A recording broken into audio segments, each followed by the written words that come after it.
Hey guys, JB here from Alpha Wolf Consulting, coming to you today with another episode of Understanding Thyself.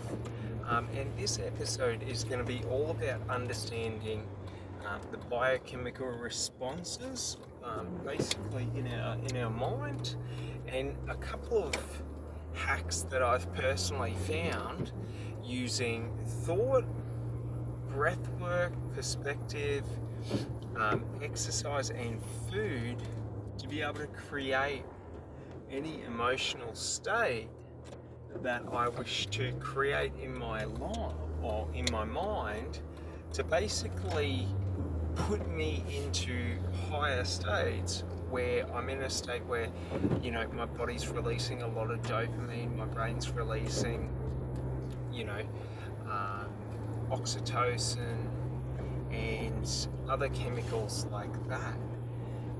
So to start off, we got to understand what are the different chemicals.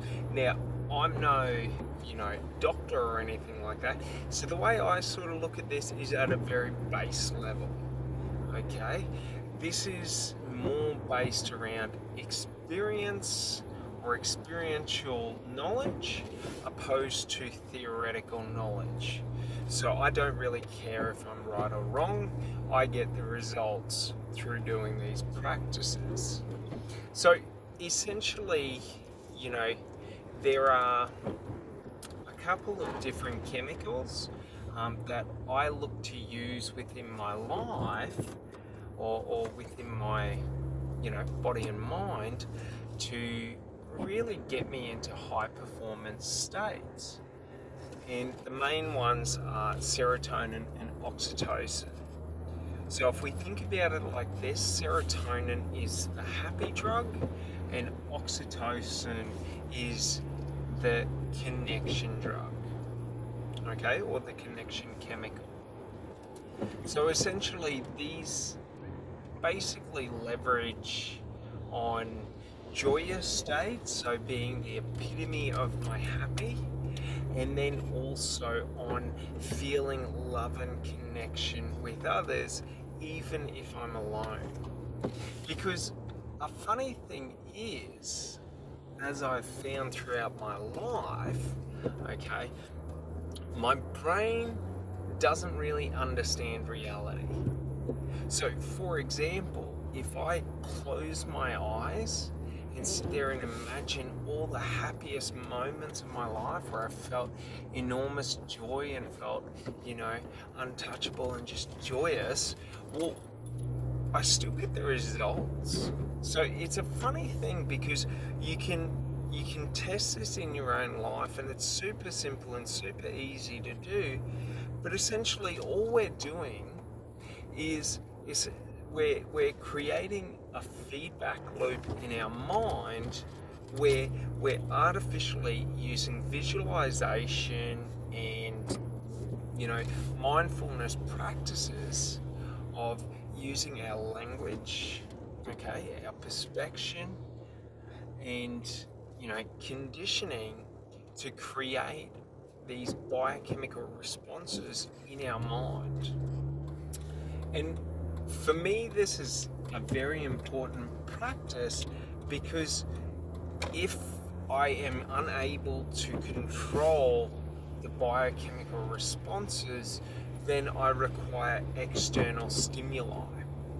So a funny thing I've noticed throughout my life, or throughout my life over the last couple of years since really getting into meditation. Now, don't get me wrong, okay?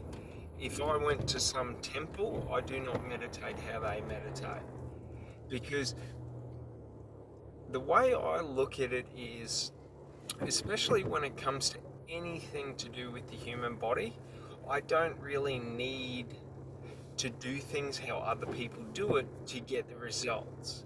That's one of the lies in life, and I'm not discrediting anything. Like if you go to a Buddhist monastery, if you go to a Hindu monastery, a yogic monastery, any form of meditation, like their ways work, their practices work.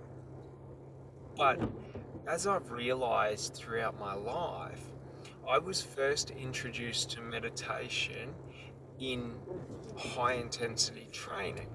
So when I was, 16 to 22, 23, 24, I used to train about 2 to 3 hours a day in high intensity weight training, cardio training. Um, I used to do circuit training and things like that. And I used to use meditative states to distract my mind. So essentially, if you've ever lifted heavy weights, like when you're truly pushing yourself, okay, the key is to identify a point on the wall and just stare at it intently and then just punch out the weight and just keep pushing, because when we're able to do that, we're able to sort of stop ourselves from really noticing the pain. But it's also the same, we can do that, we can do that when we're, doing cardio. So I used to do it when I ran. So if there was mirrors in front of me at the gym, I always, to get into a meditative state, a really deep meditative state, I always use my eyes. So I always look in my eyes, because when I look in my eyes, I can see through to my soul as a thing. But it's also, it's a way or a path that I have found that is very effective and easy for me to get into meditative states. And people never understood this, because I would be there just staring at my eyes, and people probably thought, this is ego, this is that. I didn't really care enough to explain to other people what I was doing, because it was irrelevant what they thought. The thing was, when I stare into my eyes, when I'm doing high intensity training, I'm able to take myself into my mind. So I always see the eyes as a gateway into your mind. I have a personal saying that I say, and that's, if you let me look into your eyes, I can see into your mind. Because it's, your eyes give off everything. You can't hide your eyes. In terms of, your eyes show your intention. Your eyes typically show what you're thinking in terms of, behavioral psychology. So when I can see your eyes, I can see if you're stressed, if you're panicked. That's why, I always prefer when I can wear sunglasses, because I feel like I have camouflage, because people can't see my eyes, so they don't know my intentions. When I don't have sunglasses on, you can see exactly where I'm looking at. And there's a funny thing that I remember, and that's around chimpanzees. And I don't remember exactly what it was, but basically there was a research group that were out studying chimpanzees, and there was one chimp, because they've usually got dark, the white parts of your eyes are usually pretty dark, so they don't really see where the others are looking directly. But if you can see with my eyes, you'll always see the exact point that I'm looking at, because that contrast from the blue to the white. So that's the key thing to understand, is that our eyes never lie. They always give off our intention. And for me, in personal defense and things like that, your eyes and your shoulders are your broadcast centers, and then your head, and then the rest. So, getting into these meditative states, I always had a couple of different ways that I would go about doing this. So the primary ones, and this is a funny thing that I didn't realize until a couple of years ago, when I first actually tried to meditate. And the funny thing was, I was doing one of Sadhguru's, um, guided meditations, and I realized the sensation and the feeling that I used to get when I would take myself to these higher states in training. Because essentially, once your mind switches off, and essentially that's what meditation is, we're trying to essentially cease the conscious control of our conscious awareness.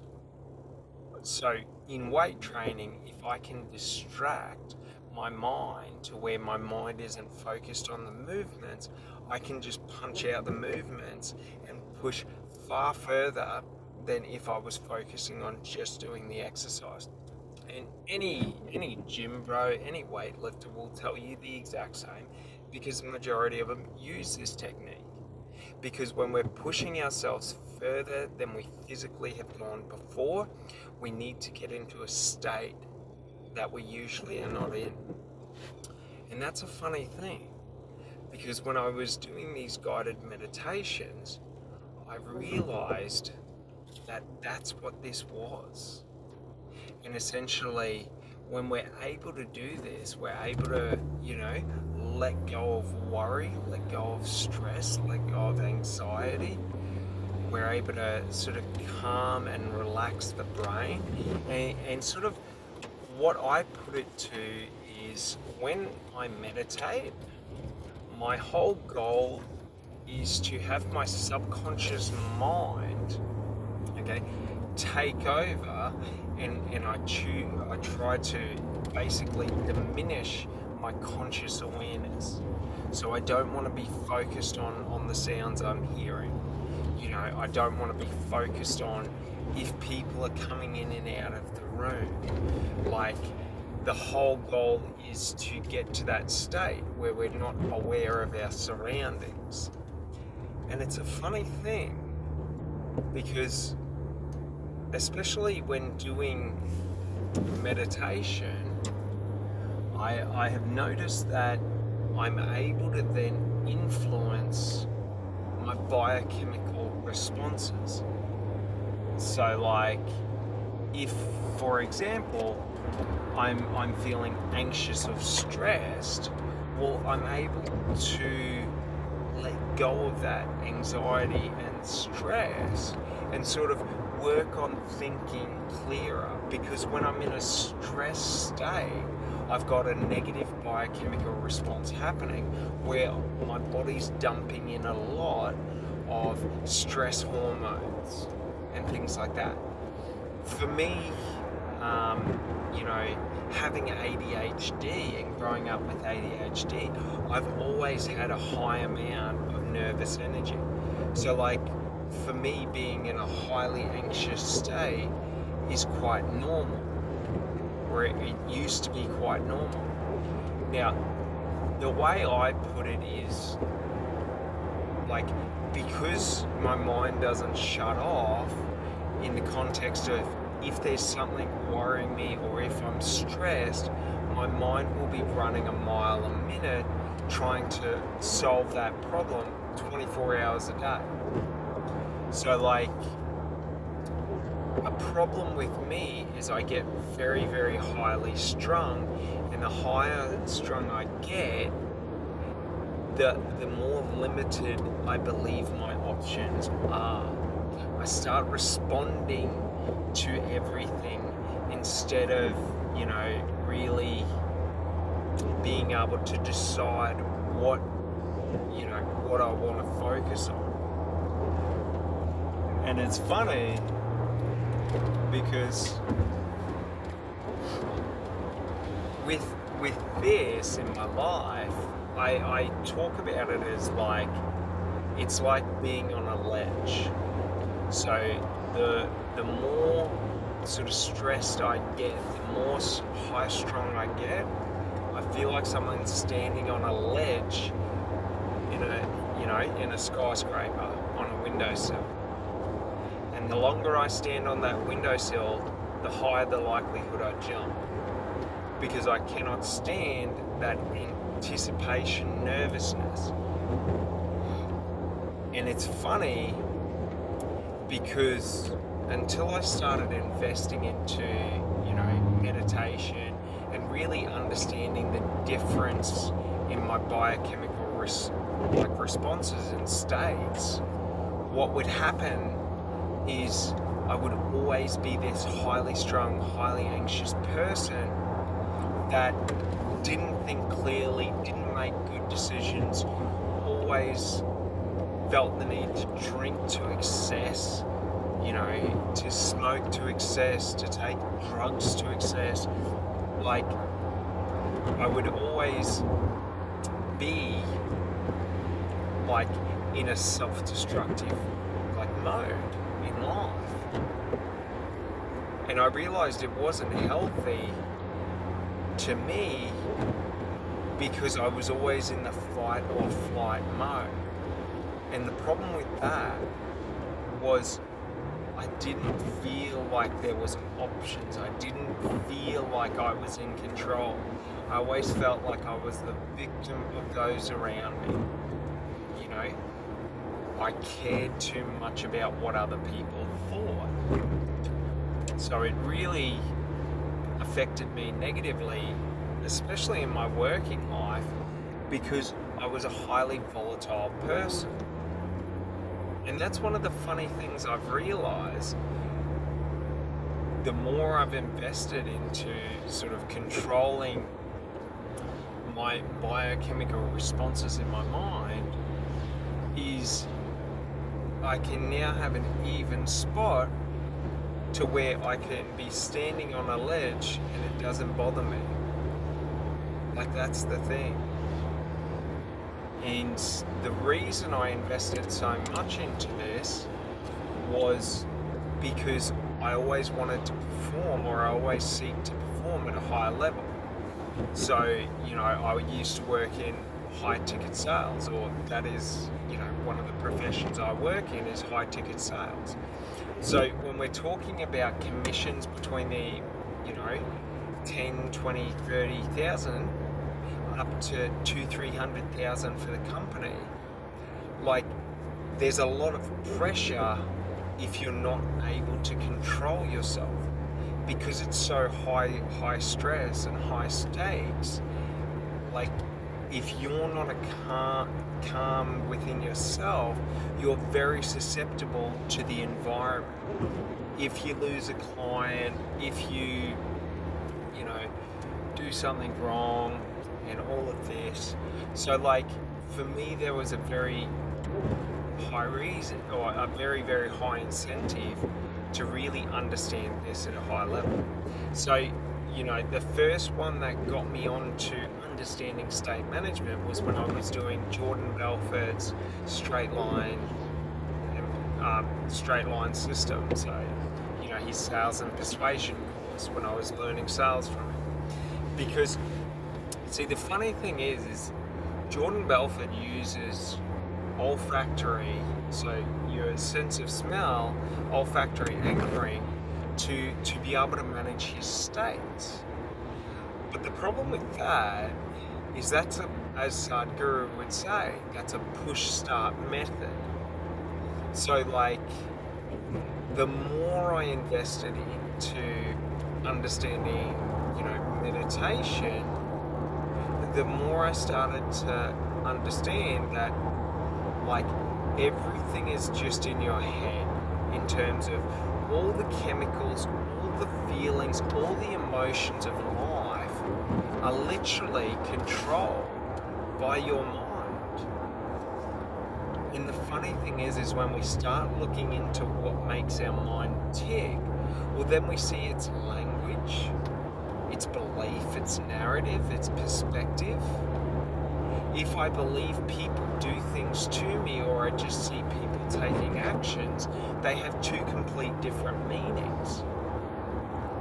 And that's a really funny thing, because when I'm able to understand what are the triggers for different chemicals in my mind, so for example, if I choose to feel like I'm the victim, to feel like I'm not in control of my life or mind, well then I'm going to constantly, feel in a state of stress because I don't have the power to be able to make decisions, to take actions. So it was through seeking,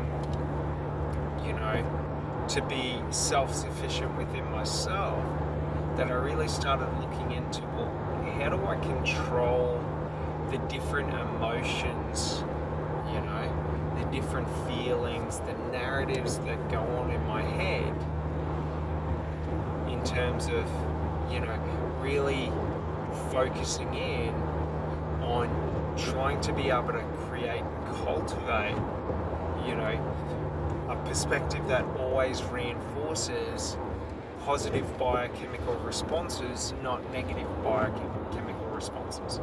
So, for example, if I am always the victim, well then, the victim is a negative state because I am always at the, other end of what other people do to me. Whereas if I am always the one in control, then I am, the one controlling, what happens to me. And it's very important because the more I invested into understanding this, far out. That is so funny. I literally just inches away from an accident because some Sheila, literally going around a double roundabout, decided not to indicate and to not give way to me going around it. That is so funny. But do you see how calm I am? Literally inches away from an accident. And, it didn't affect me. Like, I wanted to yell and abuse her and all of that. But that's the thing. That's what happens when we're able to, control our biochemical responses. And it's so funny that happened on this. But another thing is I got the feeling or the sense that she was going to cut me off. Like, that's what's so funny is for most people that would have been a highly stressful situation. But for me, it just happened. There was nothing to really worry about. Like, I had to, slam on the brakes so that I didn't hit her. But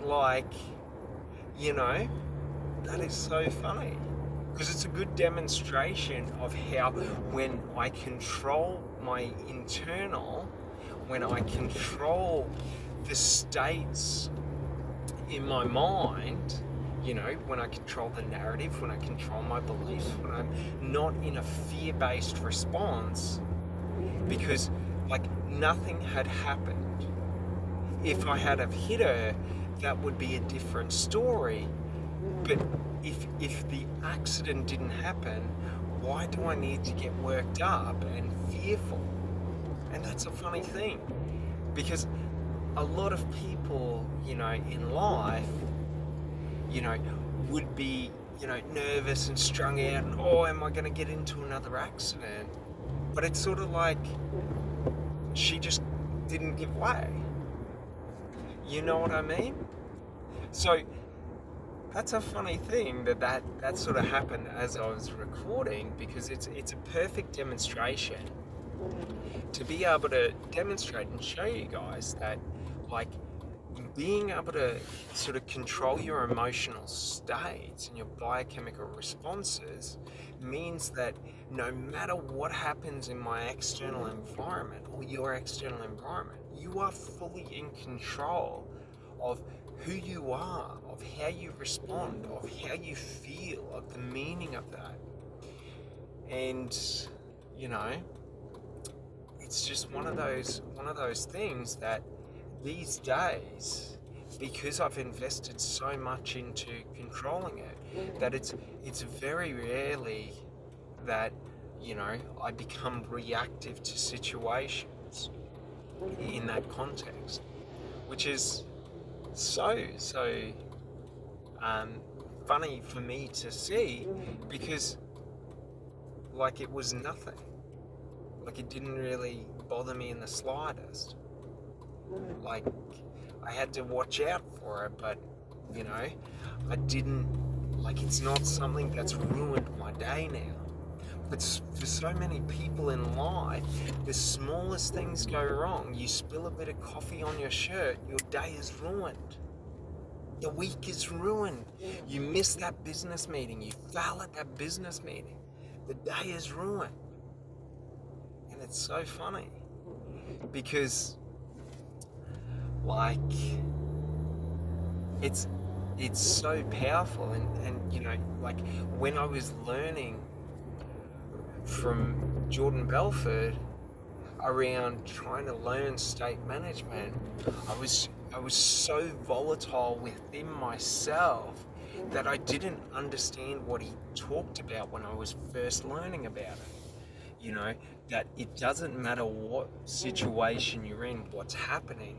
Like when you have to perform, you have to perform. So he talked about it in the context of, you know, he would fly across the world to do speeches and would have jet lag, but when he's going up on stage, it doesn't matter if he hasn't slept in 24 hours. It doesn't matter what's happening, you know, in his personal life, because like he's got to perform. And it's sort of like, if we take the incident that just happened, like it doesn't really matter what happens to you on the road when you're driving. Like you've still got to drive. So there's no point putting yourself into an emotional state that's going to sort of take away your ability to drive or to function because, you know, something happened. And it's like, it's really awesome being able to sort of demonstrate it live, because it's sort of, it's a hard thing to sort of understand when you haven't experienced it. So it's sort of like I always in life, my biggest fear was always to get a terminal illness, you know, and be told you've got 6 months, 12 months left to live, because I could never understand how could I ever move forward in my life knowing that the clock is ticking, you know, that you've got 6 more months to live and then death is certain, sort of a thing. Like, and so many of us live that way, where we don't want to know the time that we're going to go, because if we were to know when we're going to die, we wouldn't be able to get past the thought of that day of death. And it's so funny because in life we never know when we're going to die, and that's sort of what makes life special. That, you know, we don't have to run around like a headless chicken every day trying to scurry around and do everything, but it's sort of like we don't want to waste our life, you know, sort of not experiencing or living or doing what we want to do in life. So it's like I never really understood how powerful state management was until I started taking control of my internal emotional states. Now, a funny thing about this is that, like, for me, I use language, perspective, breath work, and exercise and food to influence my biochemical responses. So, like, for example, if I'm feeling, you know, let's say I'm feeling miserable, I'm feeling down, I'm feeling depressed in the dumps, well, if I have a great meal, like, that can change everything. You know what I mean? Like, it's sort of like if you've ever been out in a rainstorm in the middle of winter, you know, and you're sort of in like 4, 5, 6 degree weather, and you're drenched wet, and you've got to walk home. It's sort of like you're in such a miserable state, being cold, being miserable, and all of that. That like, you know, if you have a bowl of soup, if you have, you know, a hot meal, like it can change everything like that. Another way to understand this is think about it like this. If I were to hand you $10 million today, right, the second you get that money and the realization that it's yours, like your emotional state would just boom. You could be, you know, the lowest of the low, and then bang, you're up in the highs. And it's so funny because it's just, you know, it's money, it's paper, but it's you become like into this heightened state, thinking about all the different things that you can do with that money, all the different things that, you know, you could buy yourself, that you could get, that freedom, the liberty to be able to live how you want to live and enjoy your life. So like it, it's so funny because there are so many small tests we can do to sort of demonstrate and prove this to ourselves. And another thing to think about is like if we think about love, if you've ever been in love, like it doesn't matter whatever's happened in life. Like if you're in love, you're in love. Nothing can get you down. And it's so funny because it's sort of like we have some of these ingrained sort of, I don't know if they're practices or whatever they are, but they're these beliefs within us that if I had this, if I had that, like I'm now able to be at the highest level in terms of my biochemical responses. Because if I handed you $10 million, right, far be it, like the only thing that would ever bring you down is if I handed you $10 million and then the next day you got told you got a week to live. Like it sort of null and voids that money. But it's like far be it from a mortal sort of or a terminal result, it's sort of like nothing could bring you down. It's just to the same if we think about business, right? Many in business, like, you know, when you're an entrepreneur and you're struggling to get your business up, it's like you may go through 1, 2, 3, 5 years of struggling, and then you get a month where you catch a break and your sales go astronomical, right? And it just null and voids that whole struggle because it's now worth it. It's the same when we're thinking about a weight loss journey and we're not seeing the results, and we're working out and we're not seeing the results, and then all of a sudden we start to notice the changes, and all that negativity and that struggle has just shifted. And it's like, what changed?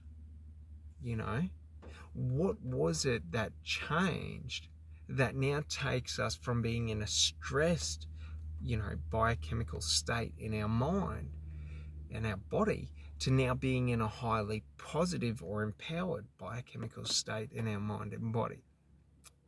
And personally, what I've found is typically it's around narratives and like, because the way I put it is your thoughts.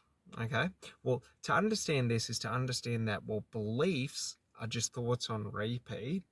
So a belief is just a thought that we've thought repetitively so much that it sort of becomes a universal truth to us. And our beliefs are what influence, well, our beliefs, our narratives, and our thoughts are what influence our emotional states. So, you know, our meaning, you know?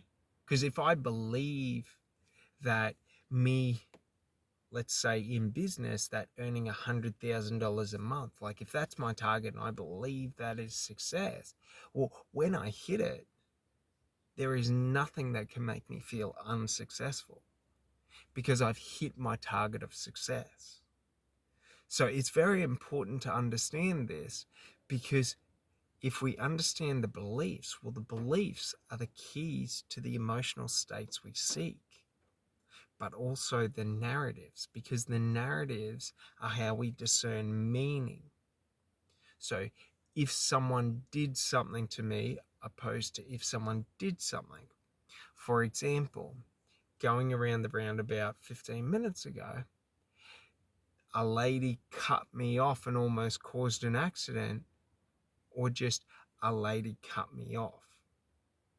So if she cut me off and almost caused an accident, the meaning to that is my life was in danger. You know, I could have died, I could have been harmed, my car could have been totaled. Whereas if she just cut me off, well, that's just a behavior or an action she had taken. So do you see how changing the narrative of how we describe things to ourselves can change the meaning we assign to it? Okay. But even further, you know, she just, she didn't cut me off. She just failed to give way. So then if we take out me from the equation in the situation, I'm just experiencing or observing the situation unfolding. And that's a funny thing, because it's these small differences, okay, that happen in our life, or in our narrative, in our mind, that alter and change, one, how we perceive things, our view on the world, but also the meaning we assign to it. If someone does something to me, I am the victim. Like, I cease to be in control. If someone just does something, they are taking an action. So it's sort of like I'm observing them taking an action, or I'm experiencing them taking actions against me. And this is a very important thing, because when we really understand this, now we're able to see that if I shift and change my, like, language, or how I describe and frame things to myself, the narrative, I'm able to change and alter the meaning. And then if someone, is just taking an action, well, it doesn't really justify me to get angry at them. But if someone's taking an action against me that negatively affects me, then it's justified that I should be angry at them. So our language will shift and change the emotional states that we feel we need to be in to align to the meaning that we're giving it. So that's an important thing, because it's in understanding this, the use of language, the use of narrative. So the narrative is the story, so the language pattern that we use, like how we describe our external, because you got to think about that. Our thoughts, majority of the time, is just us describing our external environment to our mind to go along with our, visual stimuli, our sound stimuli, or auditory stimuli, our smell, our olfactory stimuli, our taste, our feel. And that's an important thing, because, like, when I look at a tree, for example, I just see a tree. But, the longer I look at it, or, for me, when I look at a tree, I tell myself how beautiful that tree is, how much I'm appreciative to that tree, how much I love that tree, because that tree gives me oxygen. So it's sort of like, for me, I do very targeted narratives when I look at things. But essentially, if I look at a tree, nothing. But then I might start describing it to myself by saying, oh, that's a very green tree. That tree looks healthy. Wow, that tree's quite beautiful. There's flowers on that tree. There's fruit on that tree. So we got to understand that we're putting in these narratives consciously when we're sort of having a conversation with ourselves. So we can use the same with other people. So I might see a beautiful girl and I look at her and nothing happens. And then I start to say, oh, she's gorgeous. Oh, look at her ass, this, that, and the other. Like, whatever it may be, the hair, what she's wearing, this, that. Like, I'll start to describe her and then add meaning to it. So, like, for example, I might like for me personally, I have ADHD, so I like bright colors. So if someone is wearing bright colors, I am highly attracted to them because I enjoy looking at bright colors. It's really funny. Like, it doesn't matter anything else. Like, if someone's wearing bright colors, like, I think that's attractive because I get visual stimuli from looking at bright colors. It makes me feel good to look at bright colors. Just to the same, when I look at the trees and the grass and it's really green and really sort of the contrast is right and it's very pronounced, I get enjoyment out of that because I enjoy those contrasting colors. You know what I mean? When we've got the bright green of the leaves and the grass, and then we've got the browns of the bark and the dirt and things like this, and the blues of the sky. So it's very important because when I look at something I enjoy, my mind will tell me that I'm having a good time and that I'm enjoying myself. So then, to align to that, my brain will release serotonin. So it's very funny.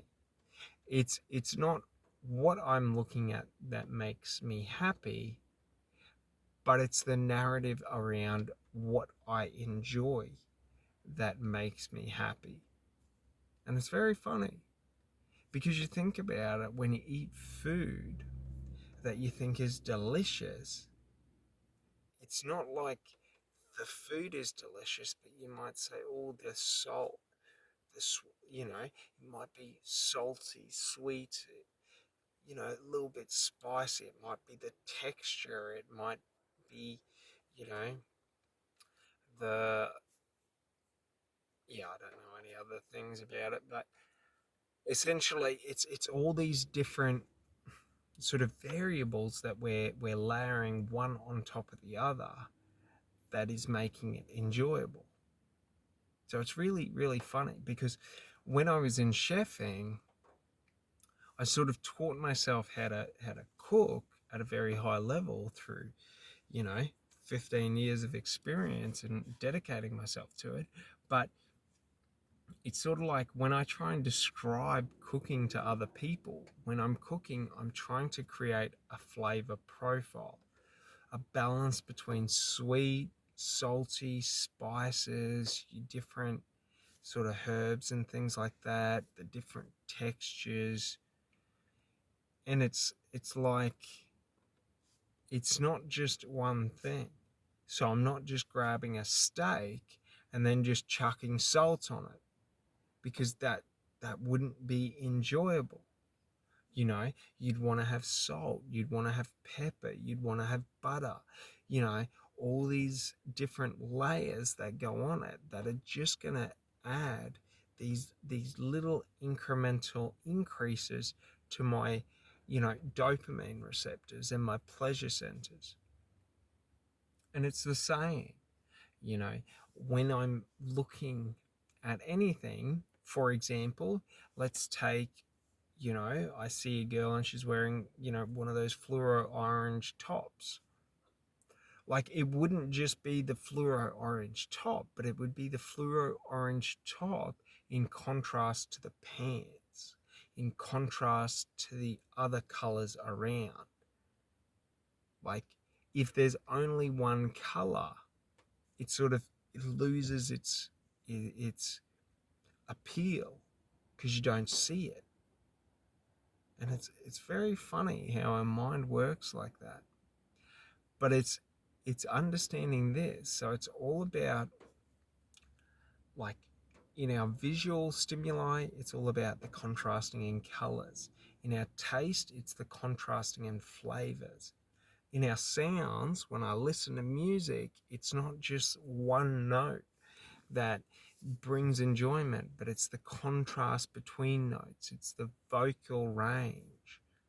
You know, like if there was a singer who only sang in one tone, well, they wouldn't be very good because it's like one tone is not appealing. Whereas if they're singing in different vocal tones, it's the contrast between the highs and the lows.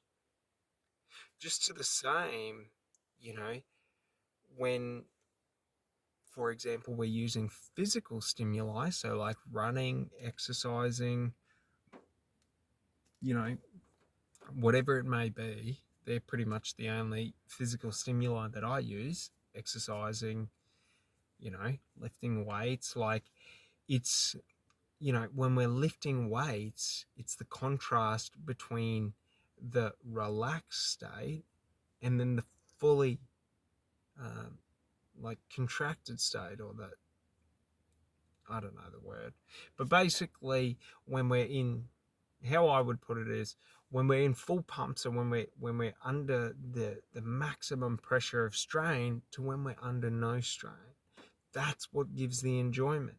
Because if we're always under strain, like it's sort of, there's no experience. And that's sort of what our mind works on, is it's trying to experience different things, but the only way we can experience light is in the absence of darkness. And the only way we can experience dark is in the absence of light. So it's, you know, these differences that are what our brain seeks. So it's sort of like, I can't be positive in life if there's not negative situations trying to bring me down. Because if there's nothing negative in life, then positive doesn't exist. Like, that's the funny thing, is we need that contrast with everything. So in terms of, you know, our biochemical responses, if we're always getting dopamine rushes like a drug addict, because you think about this, like think about the foods you eat, you know, the activities you do. If you drink alcohol, if you smoke, you know, tobacco, if you have nicotine, chew nicotine, if you use drugs, like the thing is if we're always getting that dopamine, right? If we're always getting that serotonin, then what happens is it becomes numb. It ceases to work. So it's that contrast between, you know, having none and then having some. So if we're always, like, for example, if we're always eating, you know, let's say high amounts of animal fat in terms of butter and cheese in every meal, like it sort of starts to lose its flavor, its taste. We need more and more and more to get the same dopamine responses, because that's essentially what cheese does. It's either oxytocin or dopamine that it releases into your brain. So like when we talk about in society, you know, drug addicts, everyone is a drug addict because the drugs are up here. It's just different activities to release those drugs. because eating cheese and shooting heroin, okay, while in the external environment, we're not going to go and fucking rob your mum to buy a block of cheese, but it's like it still plays on the same biochemical responses that heroin does. It's just at a much more minute level, but because we're eating it so much, it's so funny because I notice people when I talk to them about being plant based, they always tell me, "Oh, I couldn't do that. I couldn't go without cheese, milk, this and that. The high fat content and really rich animal products." And the funny thing is, like,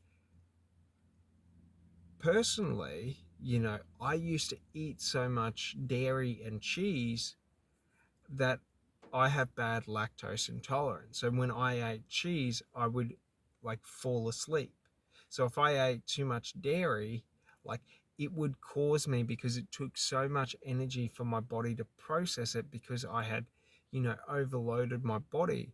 Now, when I talk about overloading my body, I used to drink 2 liters of iced coffee every day, 7 days a week, like, on a small amount. I used to eat, you know, like 2 or 3 pizzas a day. Like, I ate a lot of dairy, a lot of cheese, a lot of meat. And the funny thing is, like, for me, like, I was really addicted because I really enjoyed those products. I loved iced coffee. But unfortunately, you know, our body builds up an intolerance when we have too much of something. It ceases to be able to effectively process it. It's the same with diabetes. If we have too much sugar in our life, then our body is unable to sort of, work through and break it down in the, like, again, no doctor here. Diabetes works in the two ways. Either it can't break down the insulin or it overproduces the insulin. I got no clue how it works with that, but essentially, our body's unable to process that in our diet. So it's so funny. For me, I was forced off of it, but I would still eat dairy quite regularly, even though it would make me feel sick. And it was so funny because that sort of behavior is the same as a drug addict. Where a drug addict, even though the withdrawals, the addiction makes, the drugs make them feel so negative, they still desire it. And it's so funny because that's the power of the biochemical responses in our mind, is that our mind gets used to it, in terms of, you know, our mind gets used to always having that dopamine. So for example, and just putting it out there, my life philosophy is enjoy life, don't stress. I don't want to be healthy, I just want to enjoy life. Do you know what I mean? So, like, when I'm talking about dieting and things like that, like, just understand, like, I went plant-based because I want a six-pack. That's it. I just personally don't like fat on me. I like to be in good shape, and I found that, you know, that plant-based was the right way for me. But if I could eat animal products and still feel the same way, like as good as I feel on plant-based, then I would. So, like, I don't really care. Like, I'm not preaching health. What I'm saying is, like, we crave the biochemical responses in our mind, okay? And the easiest way many of us have found to really control this is through substances, through foods, through external environments or other people. Like addiction is to the biochemical responses. Okay? Like addiction is not to the substance, it's to the benefits your body gives you. Like I used to be addicted to sex. Okay? My whole motto was it didn't matter what kind of a girl I had sex with because I was there. Like I was highly egotistical. Like so I didn't really care who I had sex with. It was more just having sex. And I had to work through that. Like it's just the dopamine rushes, it's the serotonin, it's the oxytocin, whatever you call it. Like that's the thing. I've been addicted to many things in life, but the funny thing is, like, not so much that I realized that I was, addicted to sex and then just changed it. No, I had to disgust myself to the point where I just didn't want to have sex anymore. Do you sort of get it? But the funny thing was, what I was trying to get was that sense and feeling of connection. And that's what's so funny is it's not like, you know, I'm a sex addict and I can't control myself. No. It's that I just thought that, you know, like I had learned that sex got me that feeling. But the funny thing is, what I crave is the connection. So, like, it's sort of getting to a point where it's like there's the shortcut of the quick fix, i.e., if I want dopamine, maybe I just go and, drink, for example, or whatever you do to get dopamine. You know what I mean?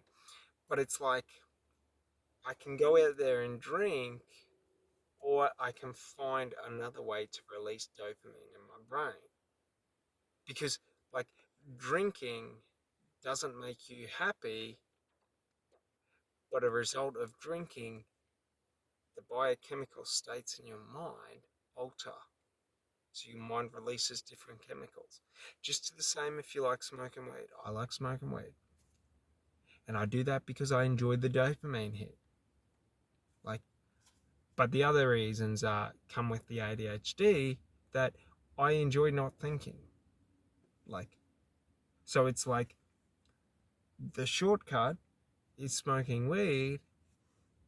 The long answer or the long way is through meditation and all of that. But I enjoy the act of smoking. So it's sort of like, you know, six of six of one, half a dozen of the other. It doesn't really matter. Like if you want to be a purist and live the pure life, then we want to work out the longer routes to getting the the things. So for example, if for example I want, the drugs or the biochemical releases of oxytocin, right, the connection chemical, I can go out there and seek, short-term connections, or I can seek a long-term connection. Like both will release it, but one is healthier than the other. Because having many short-term partners affects you psychologically in terms of, affects your self-worth, affects this and that. Like, because we got to understand that it's all about the habits. So, like, addiction comes down predominantly to habit. Like, for example, I enjoy smoking cigarettes, but it's like, it's not the tobacco that I enjoy, it's the habit of smoking. Like That's the funny thing. It's not that I'm craving the tobacco, but I'm craving that habit when I try and quit. Does it sort of make sense? Just to the same, if I was quitting alcohol, it's not so much that the alcohol that I miss, but it's the habit around drinking. So that's one of the funny things as I sort of stopped drinking, because for me personally, like I drank up until the point that where no matter how little alcohol I had, if I fell asleep, I pissed myself. That's what's funny. Like if I have a couple of beers, if I fall asleep, I'll piss myself. It just happens because it makes me like I'm naturally a deep sleeper. So if I have alcohol, like I just do not wake up. So like for me, quitting alcohol was easy because I just got sick and tired of pissing myself. Like that's it. Like if that didn't happen, the incentive to quit wouldn't have been that high.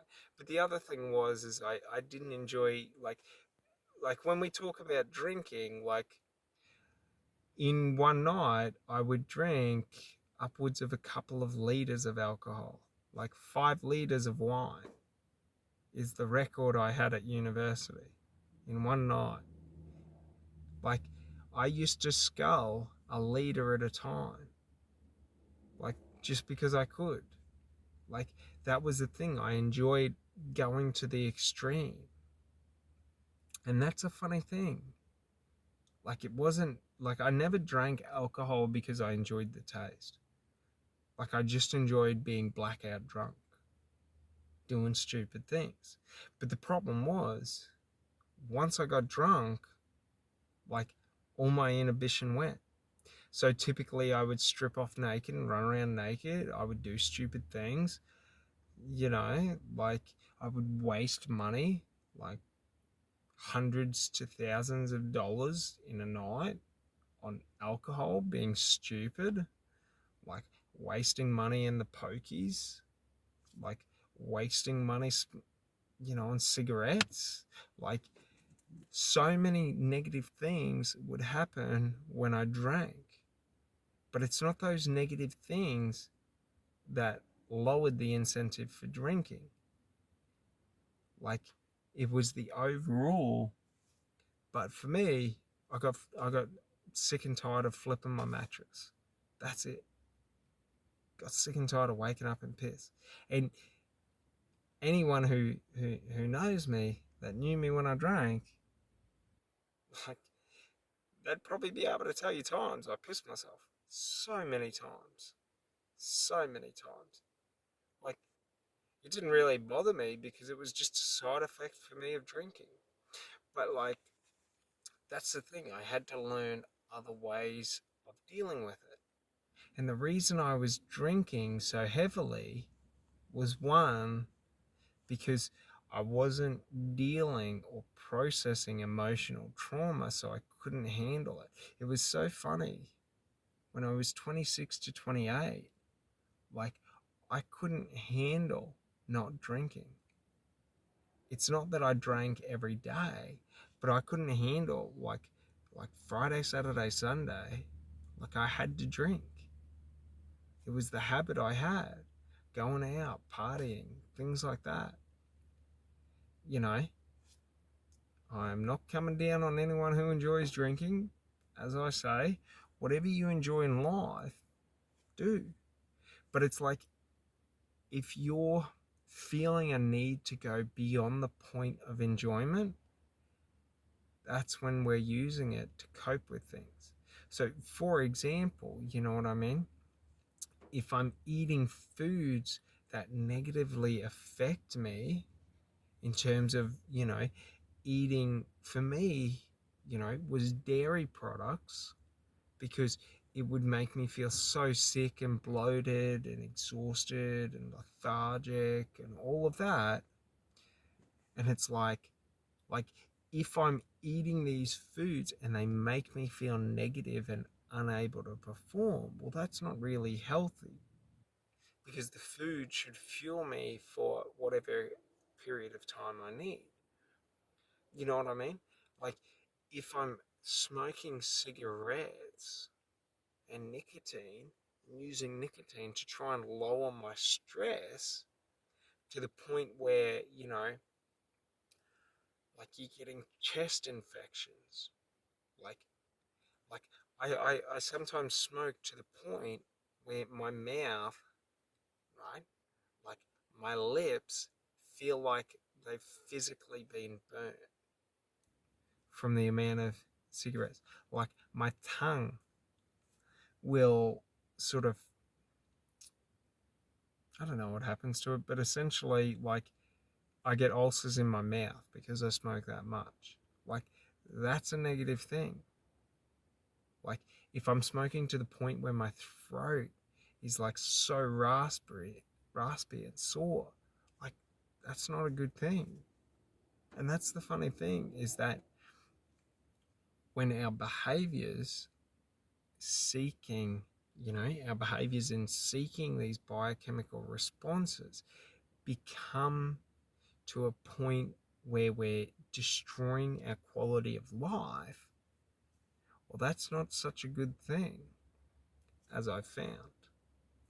Um, but it's sort of like, that's one of the funny things. So, we can use our language, we can use our beliefs, our emotions to affect our biochemical responses. We can use breath work. So, an easy one I learned from Andrew Huberman is the 2-second inhale, 1-second exhale. So, and you do that about 40 times, 20 to 40 times. I don't remember exactly how much, but you'll know the feeling when you do it. But basically, in the back of your head, you'll start to feel adrenaline being released. And this is a way that we can get into a higher state of consciousness. Not so much of consciousness, but where we can start to alter the biochemical responses.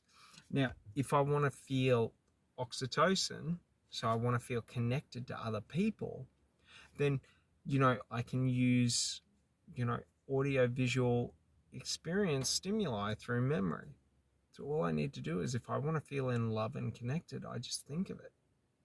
So I just think of times I've felt that way, and then boom, I'm there. I'm in that feeling. If I want to feel happy, I can think of things that make me feel joyous and happy. It's why a lot of us get addicted to scrolling on social media, in the videos and the shorts. Watching stupid, dog videos and things like that. Like, don't get me wrong, no judgment. I watch stupid dog videos all the time because they make you happy and you get that joy, that serotonin when you see a dog being like so stupid. You know, when they got the stick in their mouth and they bang into something or something like that. Like, just things like that. So it's like, we can use external stimuli to induce this, or we can use internal processes and practices to do this. So, like, for example, if I want to feel dopamine is the drug of achievement. So, like, all I have to think about is all the things in life that I've achieved, and boom, we're there. So it's like, we can use, our visualization and our past experiences and memory to do it. We can use our breath work to do it. We can use foods that we eat. So things like, if you think about it, like certain foods you eat, and when you become more conscious around the foods you eat, you'll start to notice what foods have certain results. So, like, for example, I'm pretty sure it's dark chocolate that releases dopamine in your brain. I think it's dopamine. It's one of them, but basically dark chocolate and chocolate, like, it's a pleasure. Like, that's the same as sort of the drugs. Like it's the pleasure center that we're trying to activate. So it's sort of like, how can you activate that pleasure center? So it's sort of like, a funny thing is if you want to feel oxytocin, all you have to do is either watch someone do something kind to someone else, or you do something kind to someone else. So a funny thing I always say is if you want to feel connected, do something nice for someone. If you want to feel achievement, do something nice for yourself. Do something for you. If you want to feel joyous, like spread a bit of joy to someone else. Do you know what I mean? And if we're able to do these small things, we can start to create habits that sort of help us to replace the negative habits. But it's like, it's not even that we have to replace the negative habits. Do you understand? We can have positive and negative. Like it doesn't matter. You know what I mean? Like I can smoke weed and then meditate. Like it doesn't matter. Like it's not one or the other. If your goal in life is to be the epitome of health and live as long as you want to live and all of that, like that's cool. More power to you. I choose a stress-free life and a life of enjoyment. Like, what's the point of living to 100 if your life is boring and unenjoyable? Like, what's the point of running every day if you don't enjoy running? Like, 110%. I agree with David Goggins when he does that. But I don't run every day. I'd rather walk. Like, it doesn't matter. Like, I don't care about running. Like, I don't have to run to enjoy my life. But if I walk every day, my life is enjoyable. Do you sort of get it? Like, whatever you find enjoyment in life, job done. If you enjoy things, like, for example, I know people who enjoy drinking. And what I say to them is, that's great. Enjoy it. Like you shouldn't feel guilty about what makes you happy in life, even if it's negative. It's only when it starts negatively impacting your life and who you are, you know what I mean? Like, if we eat unhealthy foods to the point that we become so unhealthy that our sleep is affected, that our mood is affected, that our, ability and mobility is affected, well, hey, there may be something wrong there. But if we're going out enjoying, a bit of bad food here and there, and we're still able to live the exact same life, it doesn't matter. Who cares? Like, the only people that care are the ones that want to live to 150. And, like, honestly, most of those people I would not want to hang around with for 150 years. So I don't really care. Like, if I die tomorrow, I die tomorrow. If I die in 6 months, I die in 6 months. Like, who cares? It's not the end of the world. But if I'm miserable for the next 6 months, that's a different story. So, like, what's the point of creating a life where you're miserable? Like, you know what I mean? Figure out what makes you happy in life. Figure out what, you know, what you're, the way I look at it is I look at acceptable and unacceptable things. For example, I don't enjoy, alcohol and hangovers. So, like, I don't enjoy my time on alcohol because I do stupid things. I always get naked. I always get in trouble. You know what I mean? I always waste money and I always piss myself. I don't enjoy that. You know what I mean? So, like, it's quite easy for me to not drink because it's sort of like I just don't enjoy any of it. But I still enjoy smoking. So for me, I don't care if I smoke cigarettes. I don't care if I smoke weed. Do you get it? Like, I don't enjoy speed or methamphetamines. I don't enjoy heroin. Like, I've never tried heroin, but it's just never, opioids don't appeal to me. Like, that's the thing. Like, I don't ever have to worry about being an opioid addict because I don't want it. Do you sort of see? Like, if you want to do opioids, good for you. I don't care. Like, I don't want to, so I don't. Job done. Like, that's the thing. Do you sort of get it? It's like when we're thinking about addiction in terms of that, it's like there are only a couple of chemicals in our brain, okay, that all these different activities and drugs and things like that are playing on.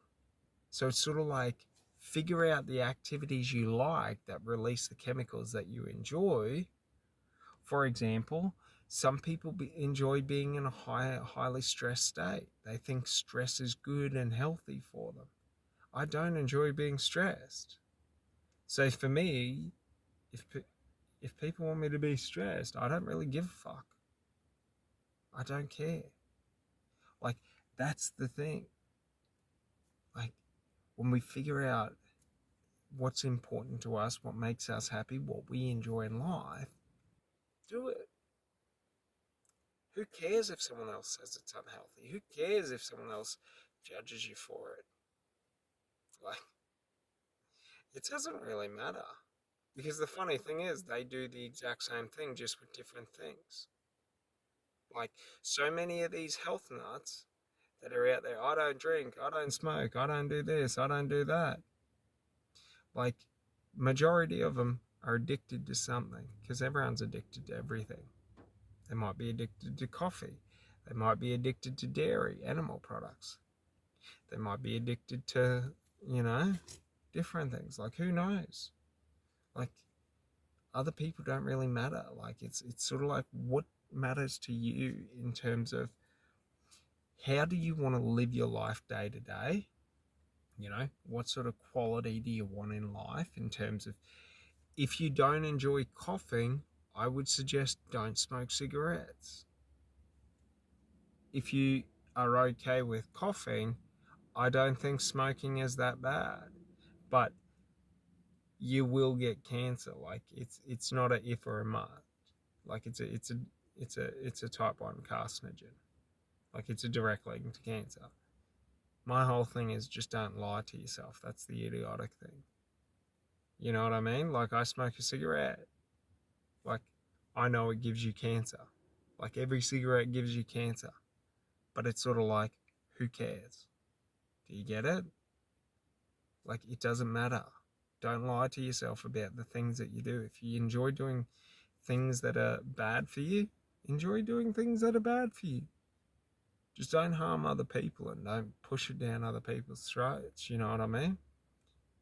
Like, for example, you wouldn't go up and sit next to someone at a very close distance and then smoke a cigarette.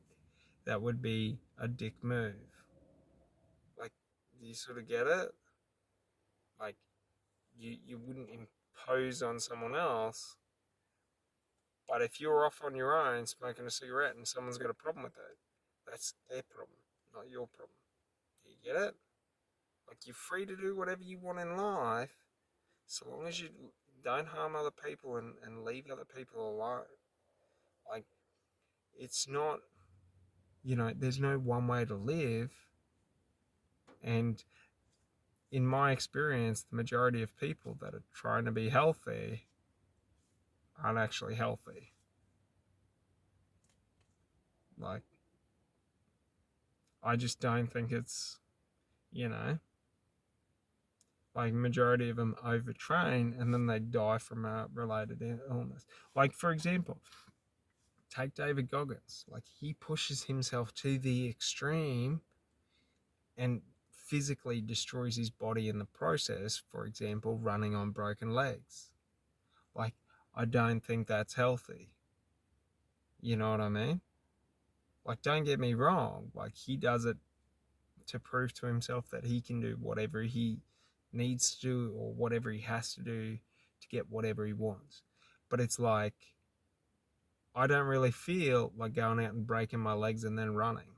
Like, I don't see the enjoyment in that. Do you know what I mean?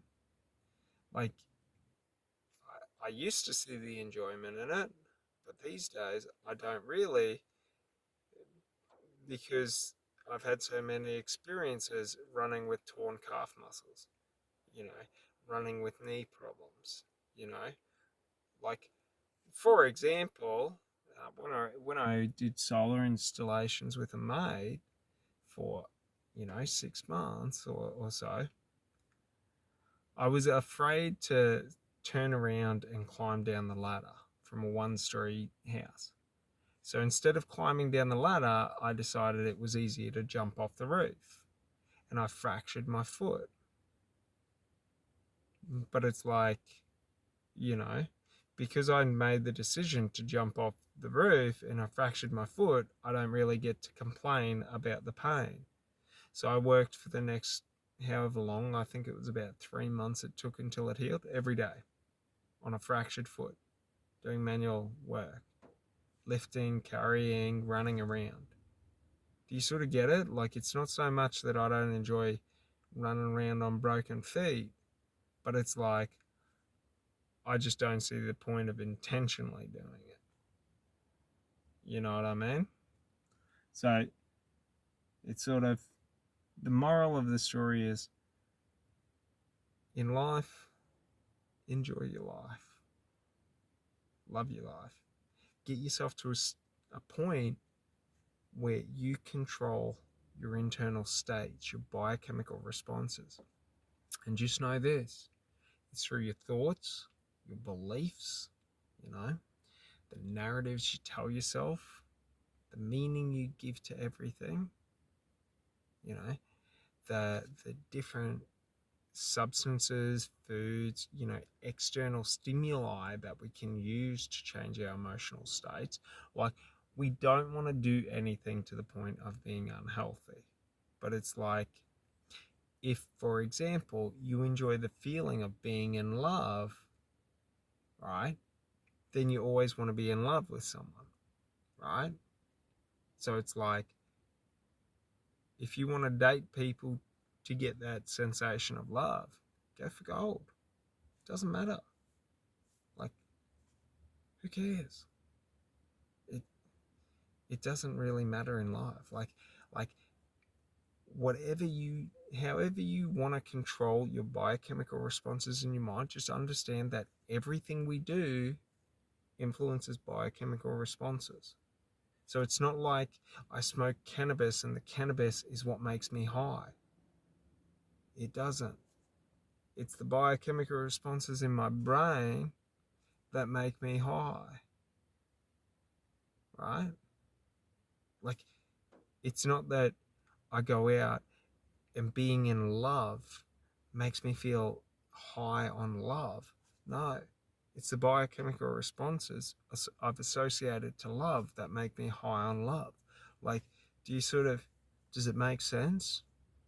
Like, granted, a lot of these are sort of, like, they are evolutionary traits, because like serotonin, dopamine, oxytocin, like they all have purposes in the, like, not our anatomy, but in our society or cultural sort of need. So, like, for example, we need oxytocin to feel connected to each other. Otherwise, why wouldn't I kill you and your family? Like, you're a threat to me. Do you sort of get it? Like, oxytocin is what we use so that we're able to integrate and be in communities without just being a bunch of savage psychopaths like animals. You know what I mean? Like, look at any animals. Like, they're crazy. Like, one male will be with a female, and if another male comes in and he wants to be with that female, he'll kill that male and then the pups or the babies. Like, and then he'll be with the female. And it's sort of like, you know what I mean? Like, they're crazy. And that's sort of how we would be if we didn't have these different chemicals. Like, we need dopamine so that we are incentivized and motivated to go and do things. Like, we need serotonin because the happier we are, the less aggressive we are. You know what I mean? The more docile we are. Have you ever noticed that, like, happy people rarely ever start fights? It's usually upset and angry people. Like, you never really see someone having the time of their life, just absolutely joyous, just going, yeah, let's fuck this cunt up. You know what I mean? It's always the miserable people that are unhappy that are doing it. So it's very important. But all right, this is where I'm going to leave it. You guys have an amazing day, and I'll talk to you later. Bye.